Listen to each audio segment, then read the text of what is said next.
मुंशी प्रेमचंद की कहानी ईदगाह। रमजान का पाक महीना खत्म होने के बाद आखिरकार वो दिन आ गया जिसका सबको इंतजार था। आज ईद का दिन है। इस मनोहर और सुंदर दिन की बधाई पूरे गांव में किसी शहनाई की तरह गूंज रही है। चारों तरफ हरियाली ही हरियाली नजर आ रही है। खेतों में अलग ही रौनक नजर आ रही है। हर जगह देखकर ऐसा लग रहा है मानो सूरज, नदियां समेत पूरा संसार ईद की बधाई दे रहा हो। गांव के बड़े बूढ़े और बच्चे ईदगाह के मेले में जाने की तैयारियां करने में जुटे हैं। कोई अपने पुराने कपड़े सिल रहा है तो कोई जल्दी जल्दी अपने घर और खेत का काम निपटा रहा है। ईदगाह का मेला गांव से 3 कोस की दूरी पर लगता है, जहां लोगों को पैदल ही चलकर जाना होता है। मेले से घर वापस आने में भी देर हो जाती है। ईदगाह में जाने को लेकर सबसे ज्यादा खुशी लड़कों में नजर आ रही है। भले ही किसी ने एक रोजा भी न रखा हो, लेकिन ईदगाह जाने की खुशी उनके चेहरे पर साफ है। पूरे महीने ये लड़के इस दिन का बेसब्री से इंतजार करते हैं। इन लड़कों को घर की परेशानियों से कोई वास्ता नहीं है।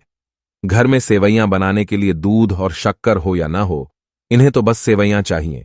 उन्हें नहीं मालूम कि उनके अब्बू गांव के चौधरी कायम अली के घर भागते हुए जा रहे हैं, ताकि उनके घर में आज ईद के दिन चूल्हा जल सके और वो अपने बच्चों को सेवैयां खिला सकें। ये तो बस ईदगाह जाने की राह देख रहे हैं। एक तरफ बैठा महमूद अपने पैसे गिन रहा है। उसकी जेब से 12 पैसे निकले। महमूद के पास बैठे मोहसिन मियां भी अपने पैसे गिनने में लगे हुए हैं। 1, 2, 3, 8, 9, 15। मोहसिन खुशी से उछलकर पैसों को जेब में रखकर कहता है, इन्हीं अनगिनत पैसों से हम अनगिनत चीजें लाएंगे। मेले से ढेर सारे खिलौने, मिठाइयां और भी बहुत कुछ खरीद कर लाएंगे।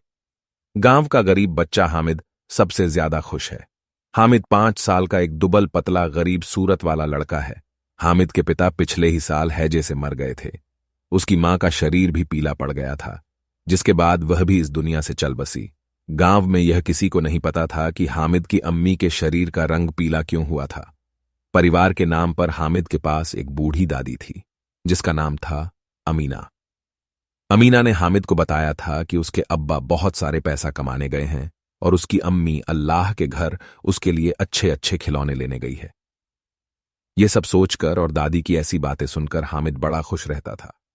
वह कहता, जब उसके अब्बू और अम्मी वापस आएंगे तो ढेर सारे पैसों और खिलौनों से वह मोहसिन, नूरे और सम्मी को चिढ़ाया करेगा। अपनी गरीबी से हामिद और अमीना दोनों ही वाकिफ थे।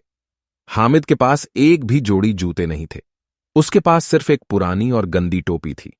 ये सब सोचकर बूढ़ी अमीना अपनी कोठरी में बैठी रो रही थी कि आज ईद के दिन भी उसके घर में खाने के लिए कुछ नहीं है। वह ईद के दिन को कोस रही थी कि जब उसे ऐसे ही अंधेरे में रहना है तो ईद आती ही क्यों है।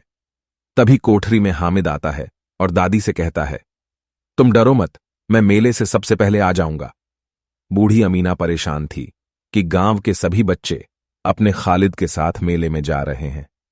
वह हामिद को अकेले गांव से इतना दूर कैसे भेजे। कहीं वो मेले की भीड़ में खो गया तो वह क्या करेगी। उसके पास जूते भी नहीं हैं। 3 कोस कैसे चलेगा, पैरों में छाले पड़ जाएंगे। उसी दिन अमीना ने गांव के फहीमन के कपड़े सिले थे। बदले में उसे 8 आने पैसे मिले थे, जिनमें से 3 आने उसने हामिद को मेले में घूमने और मिठाई खाने के लिए दे दिए और बाकी के 5 आने अपने पर्स में रख लिए, ताकि ईद के दिन अगर घर पर धोबन, नाइन और चुड़ीहारिन आए तो वो उन्हें सेवैयां खिला सके। कुछ ही देर बाद गांव का एक दल सज धज कर मेले की तरफ निकल पड़ा। मेले के रास्ते में जाते हुए बड़ी बड़ी इमारतें, बगीचे, कॉलेज, क्लब सब दिखने लगे।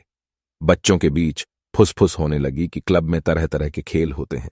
यहां बड़े बड़े आदमी और मैडम बैट से खेलती हैं। महमूद, अगर हमारी अम्मी बैट पकड़ लें तो अल्लाह कसम उनके हाथ कांपने लगेंगे। मोहसिन, 100 किलो आटा एक बार में पीस डालती हैं, रोज सैकड़ों घड़े पानी भरती हैं, इतना करने वाली के हाथ कैसे कांपेंगे। किसी अंग्रेजी मेम को बोलो 1 घड़ा पानी भरने के लिए, तो उनकी आंखों के सामने अंधेरा छा जाएगा। महमूद, लेकिन हमारी अम्मी दौड़ या उछल कूद तो नहीं कर सकती हैं। मोहसिन, हां, उछल कूद नहीं कर सकती, लेकिन गाय पकड़ने के लिए उनसे तेज तो मैं भी नहीं दौड़ सकता हूं। आगे उन्हें हलवाइयों की दुकान मिली। मोहसिन ने कहा, अब्बा ने बताया था कि रात को जिन आते हैं जो दुकानों पर बची हुई सारी मिठाइयां खरीद ले जाते हैं और बदले में रुपये पैसे भी देते हैं। हामिद को मोहसिन की बात पर यकीन न आया। उसने पूछा, जिनको रुपये कहां से मिलते होंगे। मोहसिन ने बताया, जिनके पास खुद के खजाने हैं, उन्हें भला पैसे रुपयों की क्या कमी होगी। तभी हामिद ने फिर पूछा, क्या जिन बहुत बड़े होते हैं? मोहसिन, हां, उनका सिर आसमान के जितना ऊंचा होता है, लेकिन अगर वो चाहे तो एक लोटे में भी घुसकर बैठ सकते हैं। हामिद, तो क्या जिनको खुश करने के लिए लोग कोई मंत्र फूंकते हैं? मुझे भी पता चले तो मैं भी एक जिन को खुश कर लूंगा। मोहसिन, मुझे यह तो नहीं पता, लेकिन सुना है चौधरी के पास कई जिन हैं। उसके जिन तो चोरों और चोरी हुई चीजों का भी नाम बता देते हैं। एक दिन जुमराती का बछवा खो गया था। 3 दिन बाद भी जब नहीं मिला तो वे चौधरी के पास गए। चौधरी ने फट से बता दिया कि उसका बछवा मवेशी खाने में है। थोड़ा आगे चलने पर पुलिस लाइन पहुंच गए। एक बच्चे ने कहा, यहां सब पुलिस वाले रहते हैं जो रात रात भर घूमकर घरों में चोरियां होने से रोकते हैं। यह बात सुनकर मोहसिन बोला, गलत कह रहे हो तुम। शहर के सारे चोर डाकू इन पुलिस वालों से मिले होते हैं। चोरों से कहकर ये दूसरे मोहल्ले में चोरी करवाते हैं और खुद किसी दूसरे मोहल्ले में पहरा देते हैं। मेरे मामा खुद एक पुलिस वाले हैं। महीने में उनको 20 रुपये तनख्वाह मिलती है, लेकिन घर पर वो 50 रुपये देते हैं। मैंने उनसे पूछा भी था कि इतने रुपये कहां से आते हैं, तो उन्होंने कहा कि अल्लाह देते हैं। वो चाहें तो एक दिन में लाखों भी कमा सकते हैं, लेकिन फिर बदनामी ना हो, इसलिए इतना ही लेते हैं। इतने में हामिद बोला, अगर ये लोग खुद चोरी करवाते हैं तो फिर इन्हें कोई पकड़ता क्यों नहीं है? मोहसिन, अरे इन्हें कौन पकड़ सकता है, क्योंकि पकड़ने का काम तो इनका खुद ही है, लेकिन अल्लाह भी इन्हें सजा देने में पीछे नहीं रहता है। मेरे मामा के घर में कुछ ही दिनों में आग लग गई। उनका सारा पैसा व सामान जलकर खाक हो गया। हामिद, क्या 150 से ज्यादा होते हैं? मोहसिन, 50 तो एक थैली जितना होता है, जबकि 100 तो 2 थैलियों से भी ज्यादा होता है। अब आगे उन्हें ईदगाह जा रहे लोगों की दूसरी टोलियां मिलने लगीं। थोड़ी देर में ईदगाह भी नजर आ गई, जहां पहुंचकर सबने एक इमली के पेड़ के नीचे नमाज पढ़ी। नमाज पढ़ने के बाद सबसे पहले लोग मिठाई और खिलौनों की दुकानों पर पहुंचे। हामिद को छोड़कर महमूद, मोहसिन, नूरे और सम्मी सभी एक एक पैसा देकर घोड़ों और ऊंटों पर बैठकर सवारी का आनंद लेने लगे। इसके बाद सभी खिलौने की दुकान पर गए। महमूद ने 2 पैसे का सिपाही खरीदा, जिसने खाकी वर्दी और लाल पगड़ी पहनी थी। उसके कंधे पर बंदूक भी थी। मोहसिन ने भी 2 पैसे में पानी पिलाने वाली भिश्ती खरीदा। उसकी कमर झुकी हुई थी और उसके ऊपर पानी भरने वाला मशक रखा हुआ था। नूरे ने भी 2 पैसे में वकील खरीदा, जिसने काले और सफेद रंग का कपड़ा पहना था। उसके कपड़े की एक तरफ जेब में घड़ी, सुनहरी जंजीर और एक हाथ में कानून का पोथा था। वहीं हामिद सोच रहा था कि अगर ये खिलौने एक बार नीचे गिर जाए तो सब बर्बाद हो जाएगा। इसलिए उसने खिलौनों को खरीदने में दिलचस्पी नहीं दिखाई, लेकिन मन ही मन वह उन खिलौनों को हाथ में लेने के लिए उत्सुक हो रहा था। मोहसिन, मेरा भिश्ती हर रोज पानी पिलाएगा मुझे। महमूद, मेरा सिपाही मेरे घर की पहरेदारी करेगा। नूरे, मेरा वकील हर दिन नया मुकदमा लड़ेगा। सम्मी, मेरी धोबिन हर रोज कपड़े धोएगी। आगे बढ़ें तो मिठाइयां दिखीं। यहां भी हामिद को छोड़कर किसी ने रेवड़ी खाई, तो किसी ने गुलाब जामुन और किसी ने हलवा। हामिद बस ललचाई आंखों से सबको घूर रहा था। मोहसिन ने चिढ़ाते हुए कहा, हामिद रेवड़ी खा लो, इसकी खुशबू बहुत अच्छी है। हामिद मोहसिन के पास जाता है और उसके सामने अपना हाथ फैलाता है। मोहसिन ने एक रेवड़ी निकाली और हामिद को दिखाते ही उसे खुद खा गया। ये देखकर महमूद, नूरे और सम्मी तालियां बजाकर हंसने लगे। तभी महमूद कहता है, हम तुम्हें गुलाब जामुन खिलाएंगे। मोहसिन तो शरारती है। इस बार हामिद ने साफ साफ उन्हें मना कर दिया कि वो मिठाई नहीं खाएगा। मिठाइयों की दुकानों के बाद मेले में कुछ लोहे की चीजों की दुकानें थीं, जहां पर तरह तरह के नकली गहने भी थे। लड़कों को इनमें कोई दिलचस्पी नहीं थी, तो वे मेले में आगे बढ़ गए और शरबत पीने लगे। लेकिन हामिद एक चिमटे की दुकान के सामने खड़ा हो गया। उसे याद आया कि रोटी बनाते समय उसकी दादी के हाथ जल जाते हैं। उसने सोचा कि अगर वह चिमटा खरीद लेगा तो दादी का हाथ नहीं जलेगा और वो उसे ढेर सारी दुआएं भी देगी। हामिद दुकानदार से चिमटे की कीमत पूछता है। पहले तो दुकानदार हामिद को मना करता है कि यहां उसके काम की कोई चीज नहीं है, लेकिन बाद में उसने बताया कि एक चिमटे की कीमत 6 पैसे है। अगर उसे लेना है तो वह 5 पैसे लगा देगा। हामिद ने कहा, क्या 3 पैसे में दोगे ये चिमटा? हामिद को लग ही रहा था कि दुकानदार उसे डांटेगा, लेकिन दुकानदार ने डांटने की जगह हामिद को 3 पैसे में चिमटा बेच दिया। चिमटे को हामिद ने अपने कंधे पर किसी बंदूक के जैसा रखा और अपने दोस्तों को दिखाने लगा। मोहसिन और महमूद ने हामिद के चिमटे का मजाक बनाते हुए कहा, क्या भला चिमटा भी कोई खेलने की चीज है? हामिद ने जवाब दिया, हां, मेरा चिमटा भी एक खिलौना है। कंधे पर रखूं तो यह बंदूक लगती है और हाथ में ले लूं तो किसी फकीर का चिमटा लगता है। मैं इस चिमटे से मजीरे का काम भी कर सकता हूं। अगर एक भी चिमटा तुम्हारे खिलौनों को लगा तो इनका यहीं दम निकल जाएगा। सम्मी ने बजाने वाली खंजरी खरीदी थी। वह हामिद के चिमटे से काफी प्रभावित हुआ। उसे हामिद से अपनी अंजरी के बदले चिमटा बदलने के लिए कहा, लेकिन हामिद ने उसे मना कर दिया। हामिद के बहादुर चिमटे से उसके सभी दोस्त प्रभावित हुए, लेकिन अब किसी के पास पैसे नहीं बचे थे और वे मेले से दूर भी निकल आए थे। मेले से वापस घर आते समय बच्चों के दो दल बन गए थे। एक दल में मोहसिन, महमूद, सम्मी और नूरे, तो दूसरे दल में अकेला हामिद। इनके बीच अपने अपने खिलौनों को लेकर बहस होने लगी। तभी मोहसिन ने कहा, हामिद का चिमटा पानी नहीं भर सकता है।